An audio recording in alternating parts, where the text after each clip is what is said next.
এই যে দেখেন, তারপরে ছবিও দিছে আগে এবং পরে, ওরে বাবা। তারপরে বিএনপির পাঁচাচাটা এডিটে সাহেব, পাঁচাচাটা কওয়া যাবি না? হ্যাঁ, সে কি আপনি চান না আমি মুখ খারাপ করি? আচ্ছা, তাইলে ধরি পাঁচাটা হয়েছে, তবে হোগা চাটাটা কিন্তু খারাপ না। যাই হোক, আপনি পছন্দ করলেন না, আপনার একটা কথা রাখা লাগে। তো পাও চাটার একটা ছবি দেবেন না তাই বলে?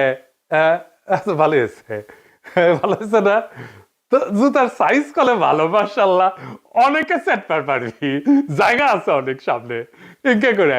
তো তারেক রহমানের ইনকাটা জুতা কিনে দিয়েন।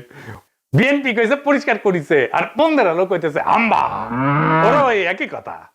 গণসংবর্ধনার পর 300 ফিট সড়কের বর্জ্য অপসারণ করলো ঢাকা উত্তর বিএনপি। তো আসেন না, বিএনপি রেডিও, ওটা তো ছবি দেখলেন, স্টিল ছবি, একটা ভিডিও দেখেন, বিএনপির কর্মীরা পরিষ্কার করছে, ভালো লাগবে না?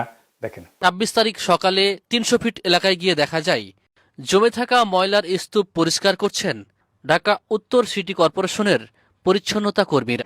বিএনপির অফিসিয়াল পেজ থেকে দাবি করা হয়েছে ময়লা পরিষ্কার করছে, সমস্ত ময়লা পরিষ্কার করছে বিএনপি, কিন্তু আসলে না, কথাটি মিথ্যা। পুরো অংশের অধিকাংশ অর্থাৎ 90% বর্জ্য ময়লা পরিষ্কার করেছে ঢাকা উত্তর সিটি কর্পোরেশন। দেখেছেন কারা করছে পরিষ্কার?